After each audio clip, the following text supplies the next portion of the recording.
batizado em intenção propópria. Isso é no terceiro domingo depois da Páscoa.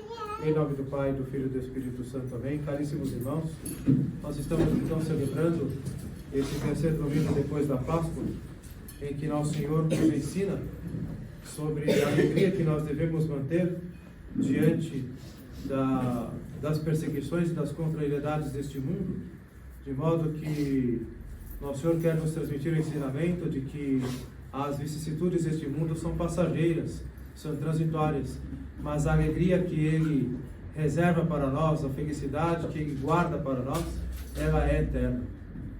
E nosso Senhor nos fala isso durante um discurso que Ele faz aos discípulos antes da sua paixão, em que nosso Senhor, então, indo a Jerusalém, Ele então predisse aos discípulos que lá Ele seria então rejeitado pelos judeus, que seria preso, condenado à morte, morto, e ao terceiro dia ressuscitaria.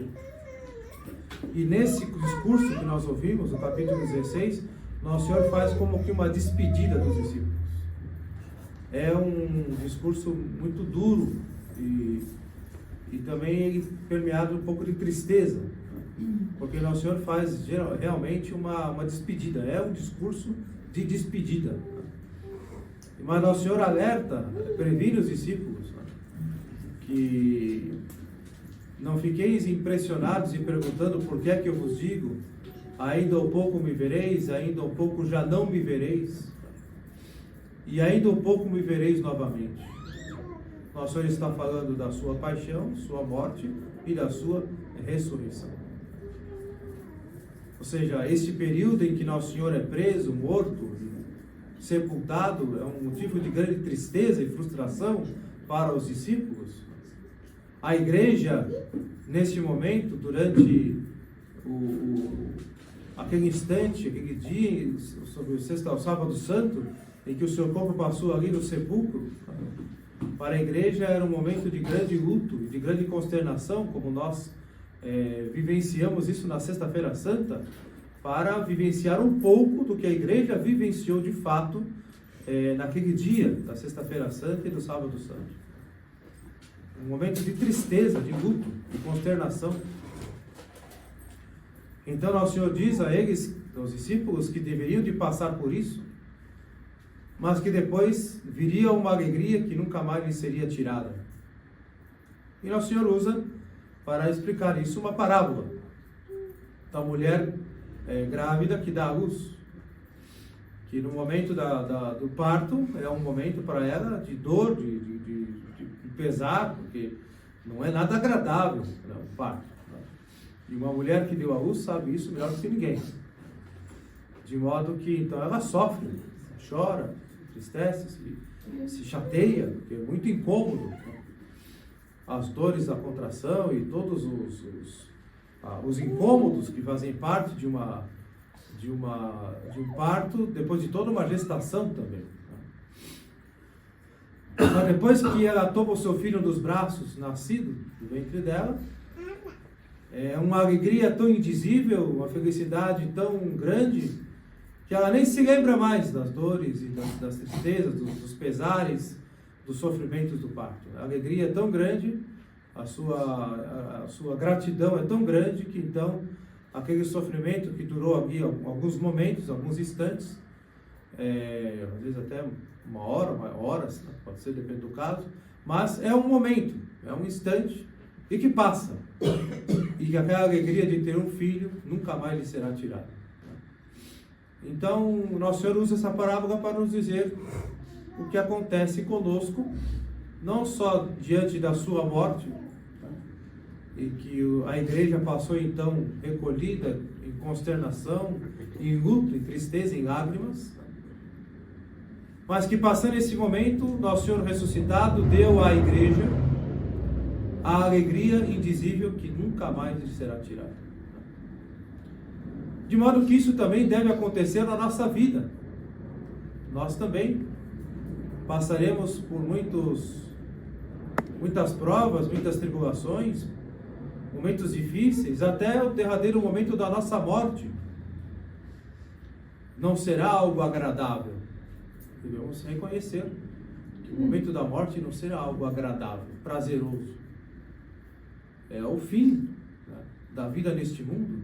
É o findar-se da vida, né, de modo que causa, sim, um pesar para quem vai e para quem fica. Porém, é um instante que passa, a morte também passa. Tudo passa, porque existe a morte. Mas a morte também passa. De modo que aqueles que morreram em Cristo, em estado de graça, em comunhão com Ele, então terão a alegria indizível do céu. Uma alegria que nunca mais será tirada aquela alma que morreu em graça. Então, nosso Senhor nos chama a atenção a isso. Que em todas as tribulações deste mundo, por mais que sejam agudas, mais que possam ser profundas, que possam ser fortes, então teremos que passar por elas. E nosso Senhor ainda fala: vós ficareis tristes e chorareis, e o mundo se alegrará. E o mundo se alegrará.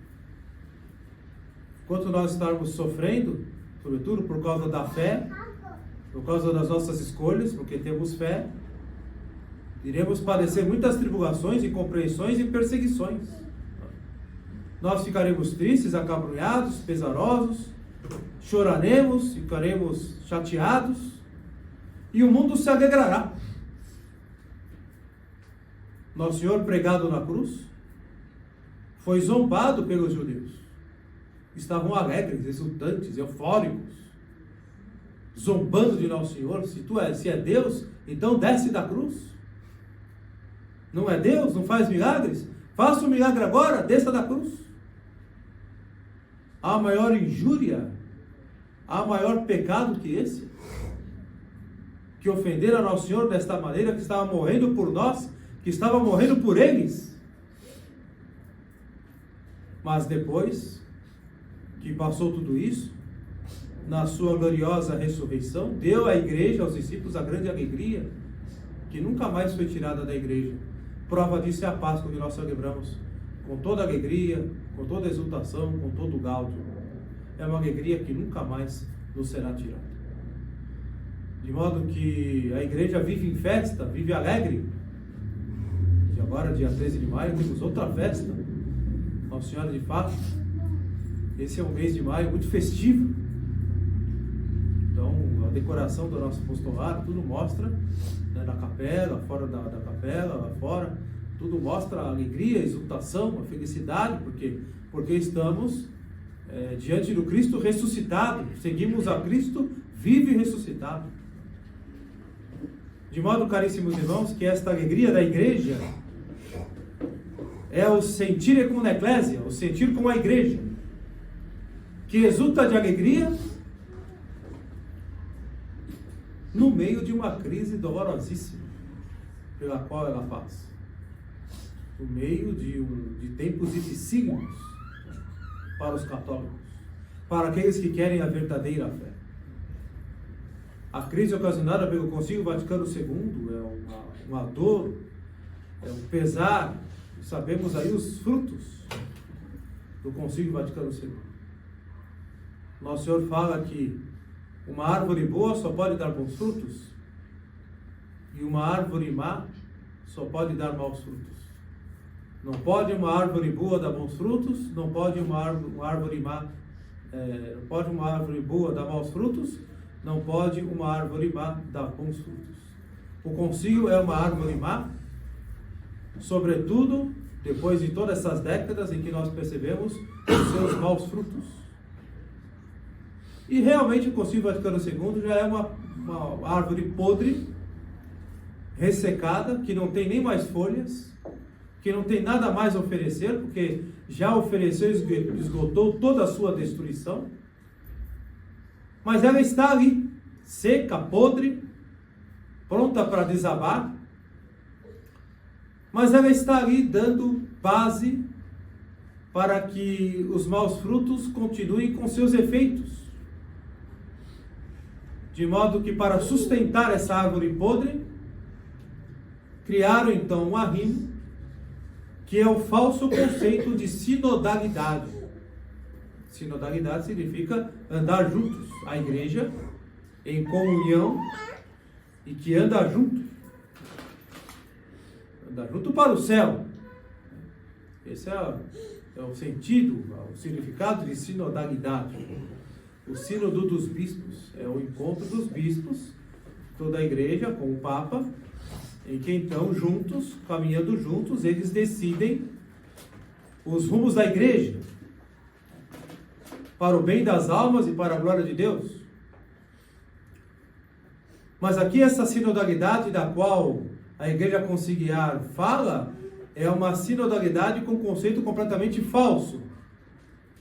Porque onde pode haver comunhão, onde pode existir o andar juntos, se o Concílio Vaticano II e a própria sinodalidade prescinde da verdadeira fé?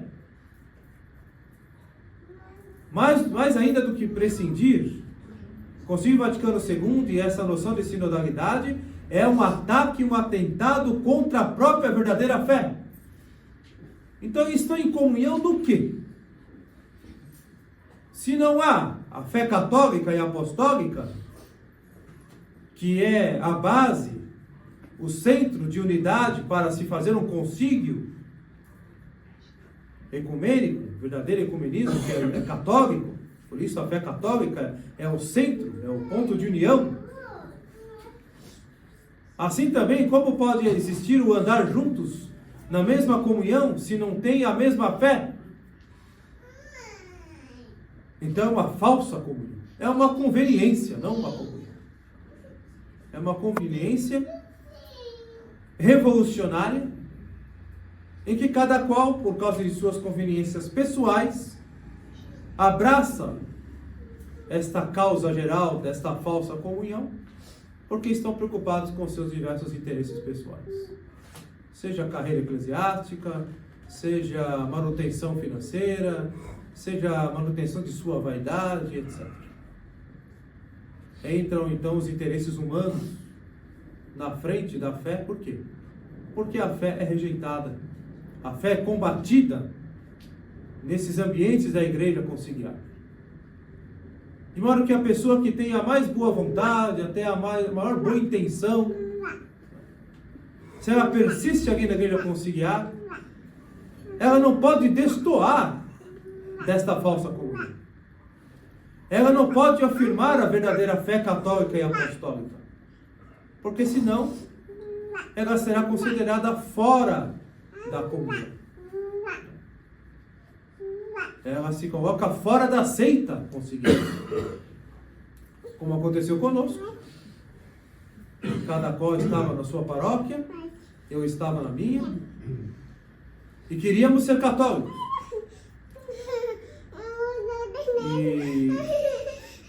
E lá fomos proibidos de ser católicos. Lá não se tem liberdade de ser católico. Por quê? Porque a fé que eles professam não é a fé católica e apostólica. Então o catolicismo é proibido nos ambientes da igreja conciliar. E com toda a sua tradição apostólica e com todas as tradições inerentes da manutenção da fé católica. Os santos costumes, a piedade, a devoção, tudo isso é rejeitado, é perseguido. Tudo isso é boicotado, tudo isso é debochado. Porque não é a fé católica que está ali. Então a igreja que nessa Páscoa exulta diante do Cristo ressuscitado, o corpo místico de Cristo se eleva em comunhão com todos os santos, na mesma fé católica e apostólica, este corpo místico do qual Cristo é a cabeça, na sua estrutura física, se instalou então uma parasita, que é a infiltração e a ocupação do espaço dos revolucionários, que tomaram conta dos cargos, dos encargos. E eles têm o poder da chave das portas desses prédios. Diferente do poder das chaves que Cristo, nosso Senhor, deu a Pedro. Não é essa chave que se trata. O poder de ligar e desligar. Prova disso é que o Concílio Vaticano II, que foi criado pelo homem na Terra, não pode ser ligado no céu, porque é a negação do próprio Deus. O Concílio Vaticano II criou um ídolo, um Deus falso, um Deus ecumênico, criou uma nova religião mundial, criou uma nova igreja, uma igreja com I minúsculo, a igreja conciliar, uma seita conciliar, e isso não pode estar ligado nos céus. E esta é a grande crise. Eles têm o poder das chaves das portas, fizeram conclave, porque eles têm, fechou com chave, conclave com chave. Ele tem as chaves das portas de madeira, das portas de aço, das portas de bronze. Ele tem as chaves, por infiltração e ocupação de espaço. Processo histórico revolucionário, em décadas e décadas, muito antes do Concílio Vaticano II, já havia esse processo revolucionário, de modo que quando chega no concílio, o concílio é como um sintoma de uma doença já instalada há muito tempo. De modo que assim, esta é a grande crise que vivemos na igreja, um momento de muita dor, de muito sofrimento. E nesses dias que houve então esse conclave, ou um pretenso conclave, não sabemos o que a igreja vai dizer, o que aconteceu. Tivemos então a esperança de que, ao ouvir Habemus Papa, e que ali o seu nome seria Leão XIV, lembramos de Leão XIII, que foi um grande Papa da história da igreja, e que confirmou no seu tempo, um tempo muito difícil de relativismo, de racionalismo, de positivismo. Ele confirmou a igreja na fé e manteve a igreja firme. Quando ouvimos então o nome Leão XIV, pensamos, nossa, então agora virá quem sabe, uma continuidade de Leão XIII, uma retomada da tradição católica, quem sabe, em algumas coisas pelo menos. E o que apareceu para nós foi um homem que, há algumas horas atrás, ontem, declarou que, seguindo a linha da sinodalidade, seguindo a continuidade de Francisco e seguindo a esteira do Concílio Vaticano II, assim será então orientado o seu ministério, o seu pontificado. O que gerou para nós então uma grande aflição, uma grande tristeza, uma grande dor, porque a crise continua. Não é muito grande novidade, não é grande novidade por dizer isso, porque ele foi criado, já formado neste ambiente revolucionário da Igreja Conciliar. Por mais que pessoalmente o Robert Prevost tenha assim uma boa vontade, tenha umas boas intenções, por mais que tenha tudo isso, de modo que ele não renunciou a usar a mursa, a estola papal e os sinais, não deixou de cumprir os protocolos pontifícios até agora,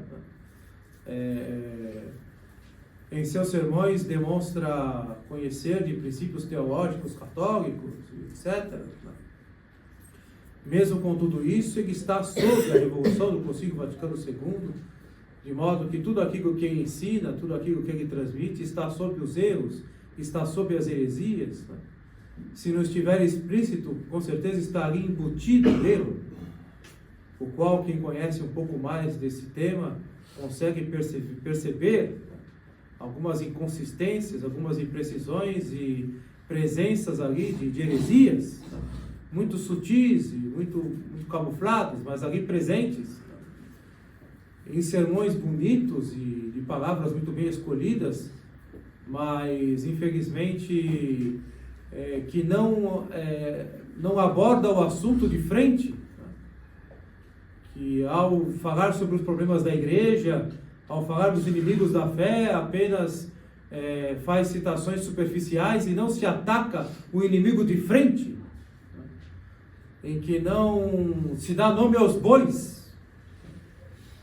de modo assim que fica aquela aparência de combate espiritual, de luta contra os inimigos da fé, e ficamos, os fiéis ficam iludidos, enganados, pensando que realmente ali há uma esperança de mudança, de uma volta da tradição, etc. Nós continuamos na mesma crise que temos desde o Concílio Vaticano II. Uma crise que nos aflige, que nos entristece, que nos deixa acabrunhados, que nos causa tentações, né? Que quer nos roubar nossas esperanças, que quer nos roubar a força para lutar. E isso que temos que tomar cuidado. A revolução, entre todos os seus efeitos, ela pretende propositamente tirar de nós o espírito de combate, né? Sobretudo quando nós olhamos um pontificado de um homem que tem 69 anos, que aparentemente goza de saúde e vai ficar aí ainda há muitos anos, né? Então, a revolução ela tem essa pretensão, de caso pensado, de tirar dos seus opositores a força de combate, a força de luta, né?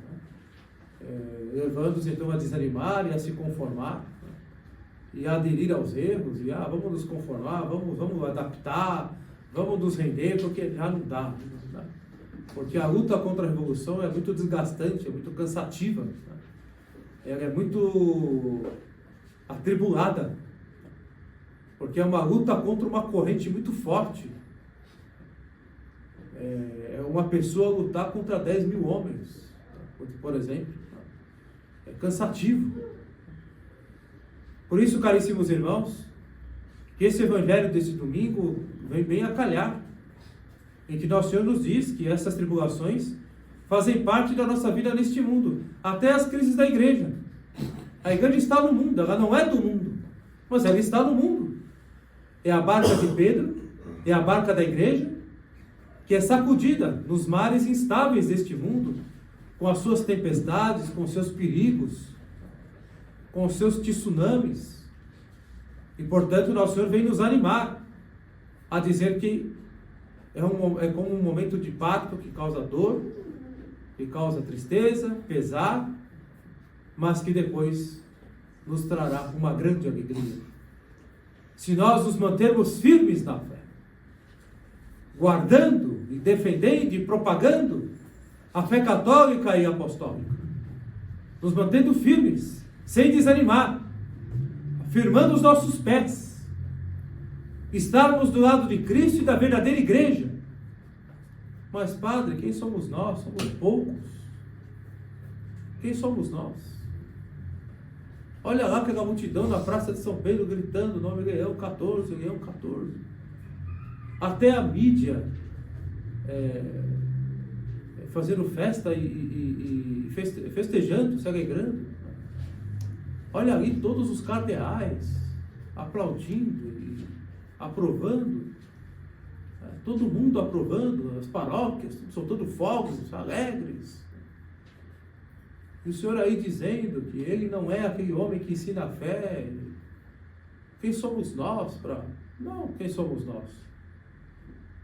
Quem eram os 12? Eram só 12. Contra o mundo inteiro pagão.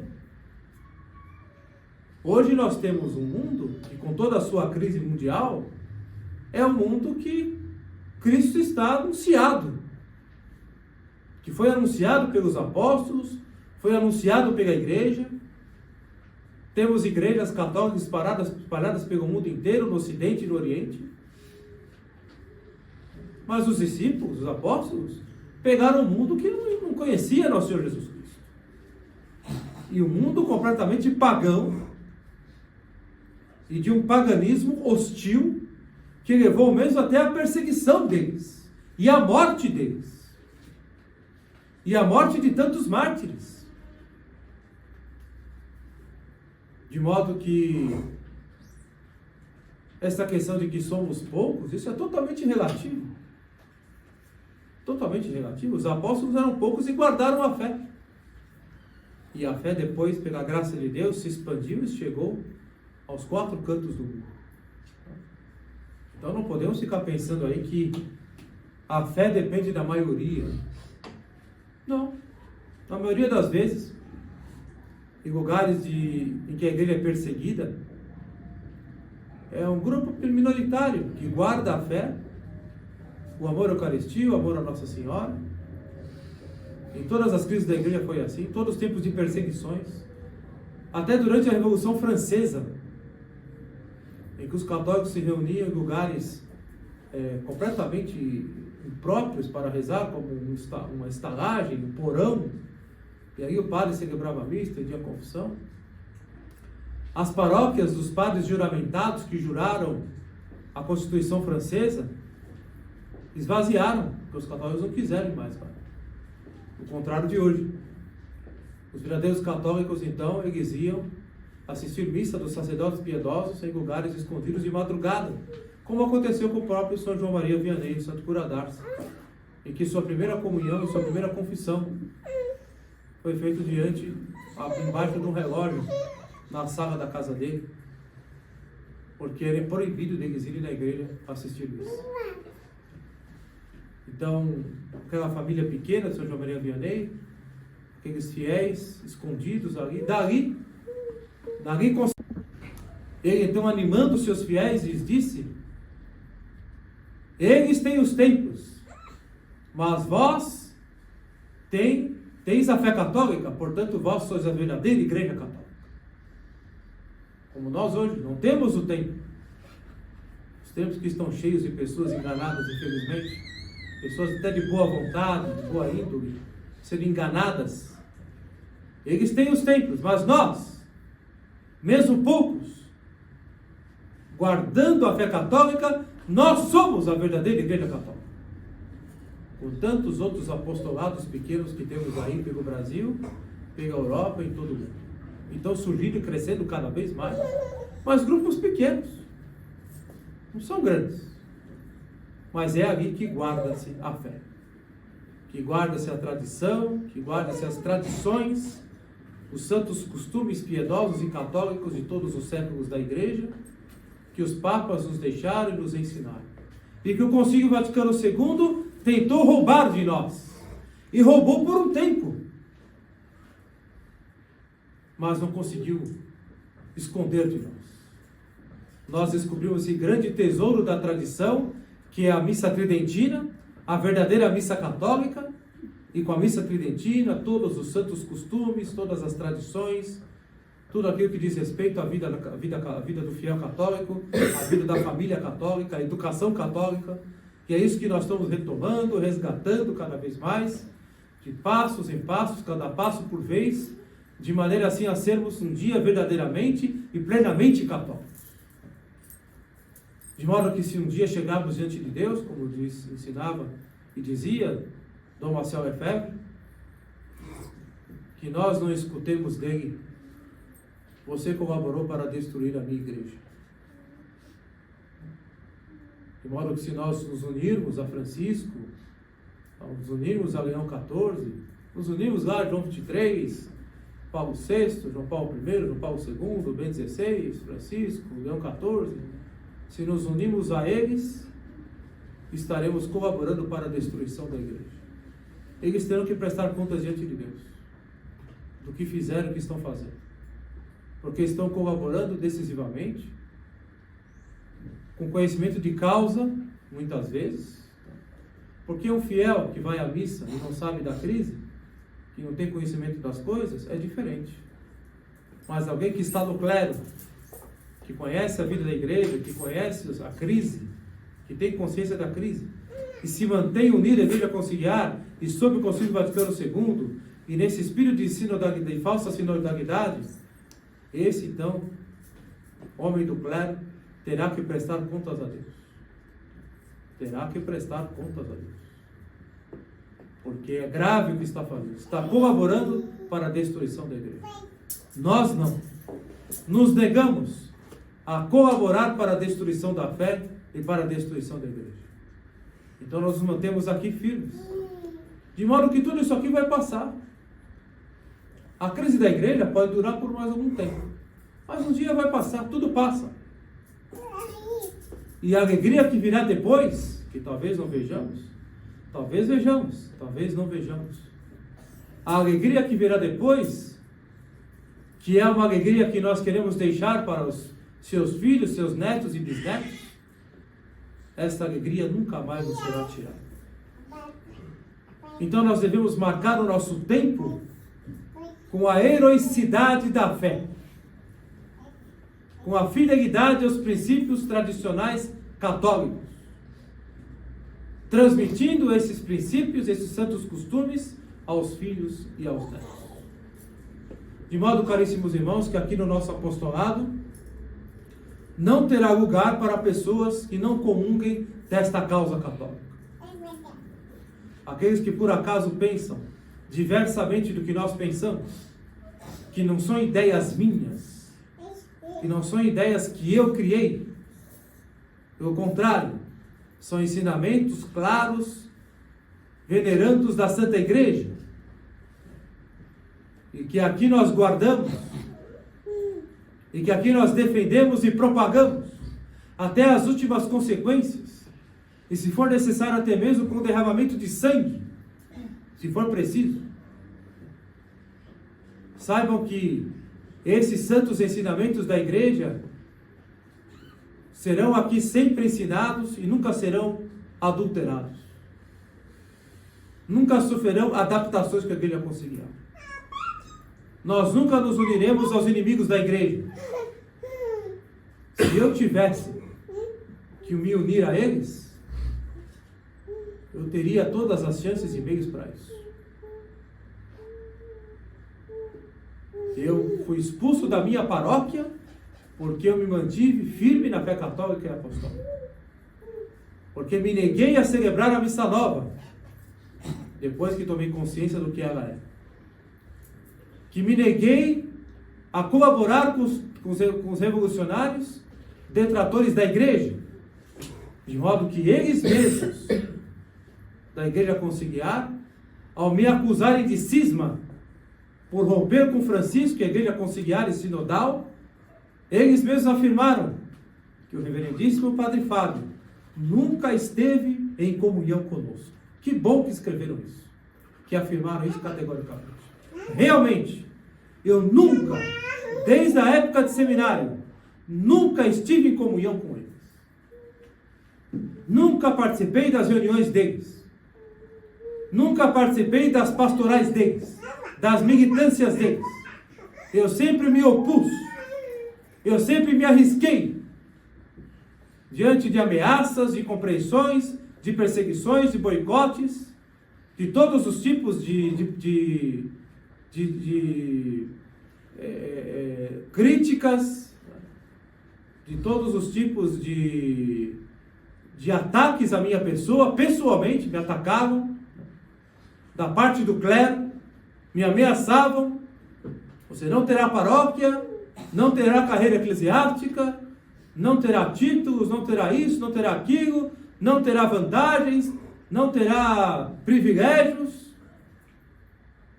Fui achacado de todas as formas, tentaram me seduzir de todas as formas, me colocar dentro da engrenagem revolucionária que criaram pelo pastoralismo, encrostaram nesses ambientes da Igreja Conciliar, fizeram de tudo. Até o momento, então, que tiveram que ceder e me dar uma paróquia. E me dando a paróquia, então, pensavam que ali eu iria ceder por causa das dificuldades da paróquia. E queria, então, retroceder e me adaptar a ele. Grande engano. Me mantive firme na fé católica, apesar dos meus pecados, apesar das minhas misérias, me manter-me firme na fé católica e apostólica. De modo a manter-se firme diante de uma ordem do cardeal de São Paulo, para que eu não celebrasse a missa tridentina, naquela data, sobretudo, que era a festa de Cristo Rei no calendário tradicional, porque divergia do calendário modernista. Me mantive firme, celebrei a missa, fiz um sermão falando sobre o caso, e a partir dali, então, foi submetido a todas os procedimentos que eles têm de ordem canônica, usando a lei canônica da Igreja a favor da revolução e contra quem professa a fé católica, E assim, dessa maneira, então, me expulsaram da paróquia. Dizendo, não está expulso da diocese ainda. Eu me considero expulso da diocese. Eu não pertenço mais a essa diocese modernista. Eu não pertenço à igreja modernista. Porque eu nunca fui dela. Eu sempre quis a fé católica e apostólica. Eu sempre quis a verdadeira igreja. A verdadeira liturgia. A verdadeira fé. Me arrisquei por isso, me prejudiquei de uma maneira por isso. Passei por incompreensões, como ainda passo, perseguições. O que para mim é uma grande alegria. Poder passar por tudo isso por causa da fé e por causa da Santa Igreja. Não estou fazendo aqui de herói, não. Não estou me fazendo aqui de exemplo de alguma coisa, não. Estou fazendo o que o católico tem que fazer. Não estou fazendo nada demais. Apenas o católico deve fazer, guardar a fé e sofrer as consequências por isso. Portanto, diante de tudo isso, aqui no nosso apostolado, não aceitarei quem divergir do nosso propósito de guardar a tradição católica e apostólica. Saiba que se alguém aqui tiver ideias contrárias a isso, o padre irá abordar a pessoa e vai expulsar do apostolado. Cedo ou tarde vai chegar o dia. Porque essa pessoa não está aqui no apostolado. Quer a missa tridentina, mas não quer a fé. Tem que querer a fé. Porque aderindo à fé católica é que se compreende a missa tridentina. E não o contrário. Não é porque tem missa tridentina aqui e ali, que ali tem a fé católica. Se ali tem a fé católica, aqui tem a fé católica, então eu venho da missa tridentina. Porque ali se professa a fé católica integral. Então tem sentido ali celebrar a missa tridentina. Mas se não professa a fé católica, não tem porquê, então, ir lá somente para assistir a missa. Porque essa pessoa está ainda no modernismo. Está ainda atrelada à igreja conciliar.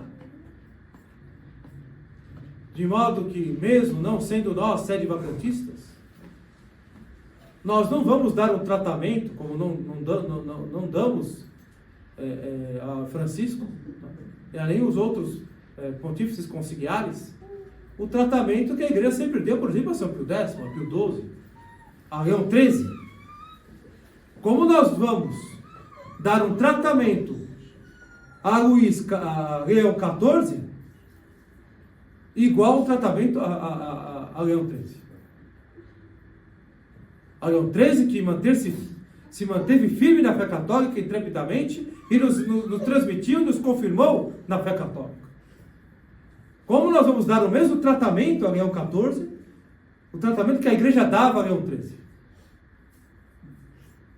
Chamando o Santo Padre, e viva o Papa, e habemos Papa, com essa hipocrisia, com esse cinismo de alguém que está colaborando para a destruição da igreja. Se ele é Papa ou não é, não sabemos. Não sabemos. A igreja vai dizer um dia. O que nós sabemos é que nós não podemos segui-lo. Porque nos ensina contra a fé católica. Porque nos ensina de modo a danar, a prejudicar a nossa alma. Como está prejudicando e enganando a alma de tantos. Desta grande maioria que está enganada e anestesiada. Que está emocionada com a euforia e com os olhos marejados de Leão XIV e encantados com uma ilusão. Porque se não tem a fé, se as suas lágrimas não são por causa da fé católica e apostólica, se ele está sob o Concílio Vaticano II e a sinodalidade, que significado tem as suas lágrimas e a sua emoção na sacada, na lógia da Basílica de São Pedro? Se não é por causa de Cristo, que adianta tantas emoções? O que isso tem de fruto para as almas? É uma enganação. É um teatro. É muito bonito. Quem não se emocionou, quem é católico, quem não se emocionou quando ouviu Leão 14. Porque já nos remete a Leão 13. Então quem não se emocionou, quem não ficou cheio de esperança na hora de abrir aquela cortina e sair na loja, na sacada da Basílica de São Pedro, então alguém que poderia trazer a fé de Leão 13, mas trouxe a fé da Igreja Conciliar. Ou trouxe a crença desta seita conciliar, que trabalha contra Deus, que trabalha contra Cristo. Esses que se vestem de pastores, Leão 14, como os cardeais, como esses bispos que estão aí, mesmo que tenha ali muitos que têm muita boa vontade, muita boa intenção, não negamos isso, não é que ninguém lá presta, não é assim. Muita gente ali de boa intenção, mas boa intenção não basta. É necessário professar a fé católica, se arriscar e se prejudicar por causa dela, por amor a Cristo. Esses são os sucessores dos apóstolos, que morreram, os apóstolos que morreram por causa da fé católica. Eles são sucessores dos apóstolos? Ou eles são sucessores de Judas Iscariotes, que fez concílio com os judeus para atrair e matar nosso Senhor? Eles, esses bispos, cardeais, que fizeram concílio com os judeus para fazer o Concílio Vaticano II e destruir a igreja, traíram nosso Senhor e traíram a igreja. Estão trabalhando há séculos para a destruição da igreja, para a destruição da fé católica. Eles querem apagar o catolicismo da face da terra. Eles mantêm a casca do catolicismo, as vestes, o templo, os monumentos, mantêm a casca. É como uma árvore. A árvore do Vaticano II. É uma árvore. Tem lá as ramificações, os galhos, tudo lá. Tem as folhas. Nem folhas tem mais, né? A árvore do Vaticano II é uma árvore seca, mas está a árvore. Conserva a sua cor, suas características, mas dentro dela está oca. É assim que a revolução age. Dentro dela está oca. Um simples vento de fé católica pode desabá-la, pode derrubá-la. Um simples vento de fé católica. E nós que guardamos a tradição, somos este vento da fé católica que quer destruir esta árvore, que quer derrubar esta árvore do Concílio Vaticano II. Tanto que estão preocupados. A CNBB está preocupada, porque no Brasil está crescendo muito o movimento tradicionalista. Está crescendo muito nas paróquias o gosto por vestes litúrgicas, por rendas, por alfaias, por incenso, pela tradição, pelas coisas, pela missa tridentina. Então, os bispos conciliares estão muito preocupados com o perigo que está vindo do dragão do tradicionalismo. Estão preocupados. Por quê? Porque esses grupos são muito pequenos, mas se multiplicam por todos os lugares, cada vez mais. E que não são velhos saudosistas que têm saudade da missa em latim, que o padre celebrava de costas, que o padre usava batina, usava barrete, que tinha canto gregoriano, e então os velhos daquela época que gostavam, e que então tem saudades, como tem saudade da Jovem Guarda, como tem saudades dos bailes antigos, como tem saudade dos cafés da antiga cidade de São Paulo. Então também eles têm saudades da igreja, da missa, do gregoriano, aquela coisa que passou, aquela coisa saudosista. Não. Os grupos tradicionalistas não têm velhinhos saudosistas. Os grupos tradicionalistas é repleto de jovens. E este é o ódio da tradição. Porque eles acharam que a juventude estaria toda instrumentalizada para servir a revolução. E os jovens, eles querem a missa tridentina. Os jovens querem o latim. Os jovens seminaristas que entram nos seminários modernistas, eles querem a batina e a algo arrendada. Querem a casua romana. Querem o barrete do padre, querem as sacras, querem o cálice, a âmbula digna da Santa Missa, querem os castiçais, querem o incenso. Querem a tradição católica e apostólica. Querem o Papa. Como nós queremos o Papa. Que nos confirme na fé católica, que refute os erros, que condene os erros, que condene o modernismo com o Vaticano II, com todos os seus erros, com todas as suas heresias. Os jovens querem isso. E eles estão em pequenos grupos. E a tradição cresce cada vez mais, e isso então apavora e preocupa os bispos do mundo inteiro. O dragão do tradicionalismo. Já falaram até publicamente aí nas redes sociais e até na televisão. Portanto, caríssimos irmãos, Nosso Senhor está intervindo na igreja. Mas não está intervindo diretamente lá nos ambientes. Está sim. Portanto, os jovens que ali dentro querem a tradição, mas são proibidos. Não vão poder fazer muita coisa. Poderão fazer aqui, mas lá serão proibidos, serão coagidos, serão coibidos. Mas eles querem. Já é uma intervenção lá dentro. Mas a grande intervenção é aqui fora.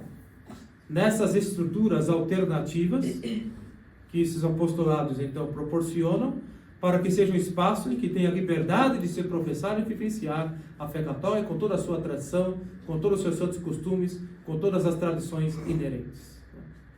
De modo então que dessa maneira Nosso Senhor está intervindo na igreja. Mas é lento, demora, leva anos, leva décadas. É tudo conforme a vontade de Deus, que é o melhor para nós. Então nós temos, caríssimos irmãos, que passar por essas tribulações, por essas incompreensões, sabendo que é como as dores do parto.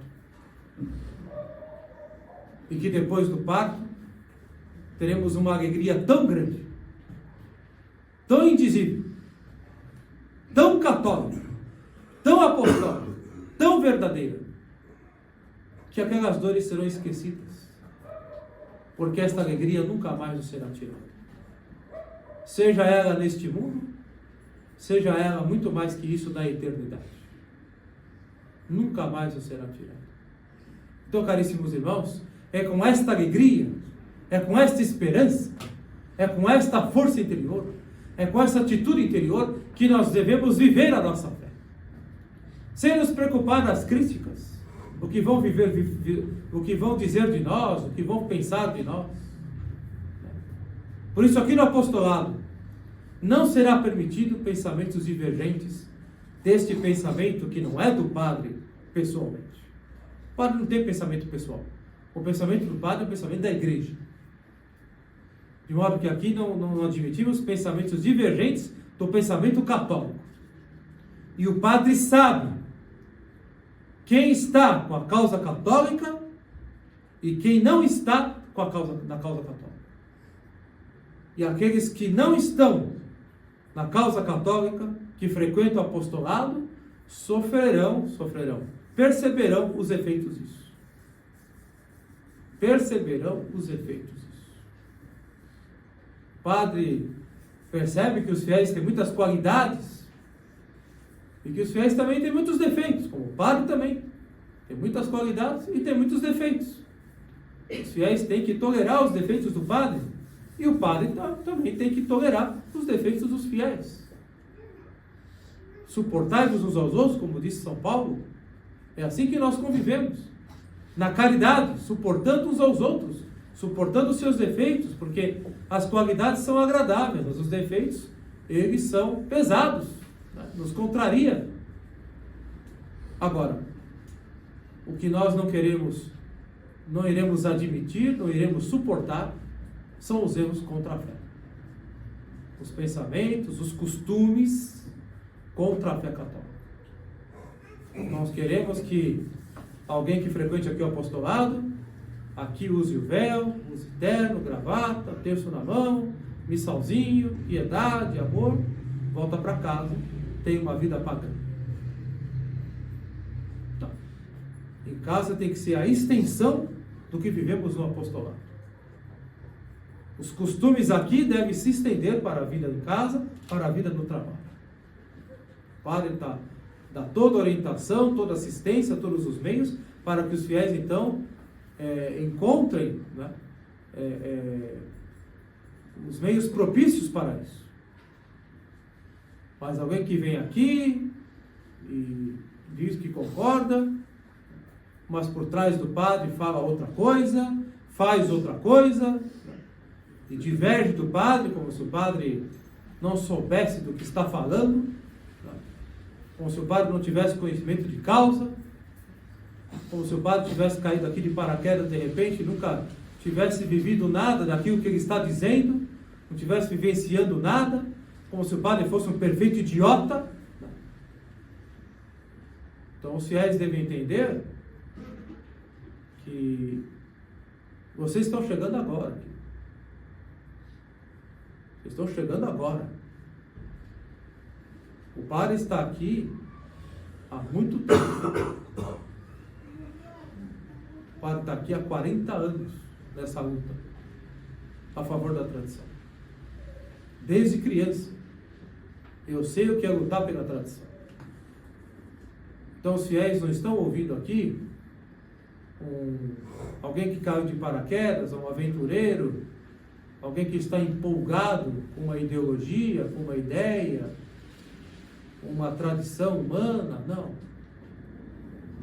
O padre está falando daquilo que tem conhecimento de causa. Todos vocês aqui estão chegando agora na tradição. Todos aqui ainda têm que fazer história para falar alguma coisa da tradição. Todos aqui ainda têm que sofrer pela fé para falar alguma coisa da fé católica. Aqueles que saíram daqui, que estavam aqui dentro fazendo lobby galicanista aqui dentro, divergindo do padre, proliferando ideias contra a causa católica e até contra a fé católica. Aqueles que abordaram vocês para que aderissem ao modernismo, se adaptassem ao modernismo, dizendo que eu estava enganando vocês, ensinando algo que é contra a igreja, que eu abandonei a comunhão da igreja, que eu traí a igreja e que estou aqui querendo construir uma igrejinha minha. Esses que fizeram isso saíram pelas portas do fundo. Saíram como alguém que está fugindo de algo que está fazendo errado. Não tiveram a hombridade de me encarar, de dizer o que eles diziam nas minhas costas. Portanto, caríssimos irmãos, ou seja, estão contra a verdade, ainda não tiveram outra maneira do que estão se retirarem da maneira mais vergonhosa e da maneira mais ridícula que encontraram para sair do apostolado. E pensaram que eles saindo do apostolado seria destruído. Se o apostolado é uma obra humana, eu sou o primeiro a ajoelhar aqui diante do Santíssimo, rezar todos os dias: Senhor, se esse apostolado é uma obra humana, o destrua logo. Porque se é uma obra humana, não serve para a igreja, não serve para a fé católica. Mas se é uma obra divina, se é um apostolado católico a serviço da igreja, da tradição e da fé católica, então que dê os frutos que o Senhor desejar. Que seja como o Senhor quiser. Com pouca gente, muita gente, onde o Senhor quiser. No lugar que o Senhor quiser que aconteça. Da maneira que o Senhor bem entender que aconteça. Mas se for uma obra humana, se for uma ideia minha, se eu estiver enganado, e o apostolado católico São Pedro de Alcântara é uma ideia do Padre Fábio, e se é uma ideia do Padre Fábio, não serve para nada. Seria uma vaidade do padre. Seria uma enganação dos fiéis. Eu estaria fazendo os fiéis estarem aqui perdendo o seu tempo. Numa missa, no domingo, num domingo frio, num sermão longo, fazendo os fiéis perderem o seu tempo aqui. Se for isso, eu peço para nosso Senhor que destrua esse apostolado. Que esse apostolado não continue, então. Que tenha misericórdia das almas e destrua esse apostolado. Mas se esse apostolado é uma obra divina, a serviço da igreja, não uma igreja paralela, não. Um apostolado católico a serviço da verdadeira igreja católica, do corpo místico de Cristo, que combate os inimigos da fé católica de frente, que resgata a tradição católica e apostólica, com as suas tradições e seus santos costumes, para o bem e santificação das almas, para a glória de Deus e para a exaltação da Santa Igreja. Então eu peço para nosso Senhor, todos os dias aqui, nessa capela, que Ele então faça com que esse apostolado colabore para a edificação da igreja. Para que um dia, ao chegarmos diante de Deus, possamos ouvir dele: você colaborou para a edificação da minha igreja. Nós podemos chegar no fim da nossa vida e dizer: combati o bom combate, como disse São Paulo. Combati o bom combate, completei a corrida, guardei a fé. E possa receber de nosso Senhor, então, aquelas doces palavras de consolação, aquelas palavras consoladoras, nos dizendo: você colaborou para a edificação da minha igreja. Você colaborou para a defesa da fé católica. Você colaborou para a defesa e edificação das almas. Entra para a alegria do teu Senhor. Receba a recompensa por teus trabalhos. Receba a coroa da glória eterna, porque renunciastes às seduções, às vaidades, às vantagens, aos privilégios, aos títulos, aos interesses pessoais por causa de mim. Portanto, caríssimos irmãos, esta alegria nunca mais nos será tirada. É isso que nos dá força interior para seguirmos com a nossa santificação pessoal. Cada vez que nós iremos rezar o terço, rezar o ângelus, a oração da manhã, a oração da noite, vamos cumprir um dever de Estado, e nos vier aquele desânimo, nos vier aquela vontade de relaxar e desistir, nos vier aquela tentação de tentar adaptar-nos à igreja conciliar, adaptar-nos ao erro e à revolução, por questões afetivas, emocionais, sentimentalistas, lembremos que a luta é árdua, o combate é intenso, mas que depois das tribulações virão então as alegrias que nunca mais nos serão tiradas.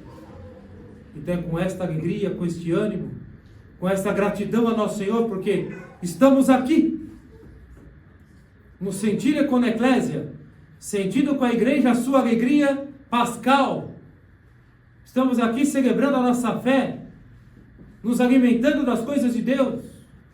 Portanto, caríssimos irmãos, nos mantenhamos perseverantes, sem nos desviar nem para um lado e nem para o outro, mantendo e vivendo a nossa fé, educando as crianças e jovens, seus filhos e netos, na mesma fé católica e apostólica que recebestes da igreja, para guardando-a como depósito, guardando-a com fé, com devoção, com piedade, possamos então deixar para as outras gerações esse grande tesouro da fé católica, que é a missa tridentina, que é os santos costumes católicos e toda a tradição católica, para as futuras gerações, para o bem das almas, a glória de Deus, e para a exaltação da Santa Madre Igreja, para o reinado social de nosso Senhor Jesus Cristo, e para o triunfo do Imaculado Coração de Maria. Louvado seja o nosso Senhor Jesus Cristo. Para sempre seja louvado.